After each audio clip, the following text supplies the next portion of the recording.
দর্শক, বিমানবন্দরের যাত্রীদের ভোগান্তির খোঁজ খবর রাখছেন সহকর্মী মাইনুল মারুফ। আমরা সরাসরি চলে যাব তার কাছে। মারুফ, এখন পর্যন্ত আসলে কোন কোন এয়ারলাইন্স মধ্যপ্রাচ্যে তাদের যে ফ্লাইট অপারেশনগুলো রয়েছে সেগুলো স্থগিত করেছে এবং কি পরিমাণ যাত্রী ভোগান্তির শিকার হয়েছেন, তাদের এই ভোগান্তি লাঘব করার জন্য মন্ত্রণালয়ের পক্ষ থেকে কি ধরনের ব্যবস্থা নেওয়া হয়েছে, যাত্রীরা কি বলছেন?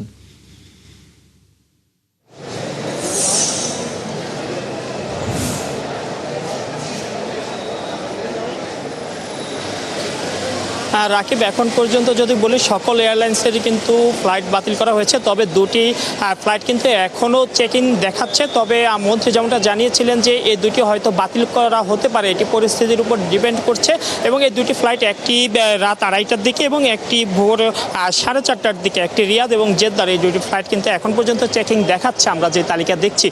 তবে এখন পর্যন্ত 28টি ফ্লাইট কিন্তু বাতিল করা হয়েছে এবং যেই সকল ফ্লাইট বাতিল করা হয়েছে এই সকল যাত্রীদের জন্য প্রবাসী কল্যাণ মন্ত্রণালয় থেকে আজকে রাতের জন্য থাকা খাওয়ার ব্যবস্থার কথা কিন্তু জানানো হয়েছে। এবং যাত্রীরা যারা এসেছিলেন, সারাদিন এখানে ছিলেন, তারা কিন্তু ইতোমধ্যে যারা যার যার ফ্লাইট বাতিল হয়েছে তারা চলে গেছেন। তবে যাদের এখন পর্যন্ত জানানো হয়নি ফ্লাইট বাতিল হবে কিনা, তারা কিন্তু এখনও আছেন। তবে ফ্লাইট বাতিল হওয়া কেউ কেউ এখনও অপেক্ষা করছেন, যদি আজকে ফ্লাইট চালু হয় বা কালকে সকালে চালু হয়, এই জন্য কিন্তু বিমানবন্দরে অপেক্ষা করছেন অনেকেই। আমার সাথে এই মুহূর্তে একজন আছেন যিনি ফ্লাইট বাতিল হওয়ায় এখন পর্যন্ত বিমানবন্দরে অবস্থান করছেন, তিনি হয়তো কিছুক্ষণের মধ্যে চলে যাবেন।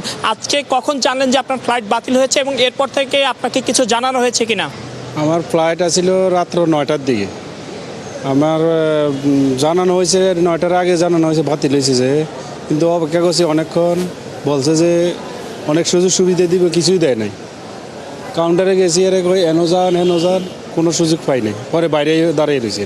জি, উনি যেমনটা বলছিলেন প্রবাসী কল্যাণ মন্ত্রণালয় থেকে যে সকল থাকা খাওয়া সহ সুযোগ সুবিধার কথা বলা হয়েছিল, তিনি এখন পর্যন্ত সেই সুবিধা পাননি। তিনি বলছেন যে দাঁড়ে দাঁড়ে ঘুরোচ্ছে, কিন্তু এখন পর্যন্ত কিন্তু তাকে যেই নিশ্চয়তা দেওয়া হয়েছিল যাত্রীদের, সেই নিশ্চয়তা কিন্তু এখনও পাননি আজকে রাতে থাকা খাওয়ার। এবং এই সুবিধা থেকে কিন্তু আমরা আরও অনেক যাত্রীর সাথে কথা বলেছি, তারাও কিন্তু বঞ্চিত। তারা জানেন না কোথায় যেতে হবে এবং কোথায় গেলে এই সুবিধা পাওয়া যাবে। বা প্রবাসী কল্যাণ মন্ত্রণালয় যে সকল কথা বলেছে, আমাদেরকে জানিয়েছিল যে যাত্রীর জন্য প্রায় 850-এর বেশি মানুষের থাকা খাওয়ার ব্যবস্থা করা হচ্ছে। এমন কিন্তু অনেক মানুষই দেখেছি যে তারা কিন্তু জানেন না এবং তারা কোথায় থাকবেন সে বিষয়টি কিন্তু এখনো নিশ্চিত না। তারা এখন বলছেন যে তারা নিজ নিজ গন্তব্যে বা বাড়ি চলে যাবেন, যখন আবার ফ্লাইট চালু হবে তাদেরকে যদি জানানো হয় তারা আবার আসবেন। এটাই ছিল আমার কাছে সর্বশেষ। রাকিব। মারুফ, আপনাকে ধন্যবাদ আমাদের সাথে যুক্ত হওয়ার জন্য। দর্শক, বিমানবন্দরের যাত্রীদের ভোগান্তির সবশেষ খবর জানাতে যুক্ত হয়েছিলেন সহকর্মী মাইনুল মারুফ।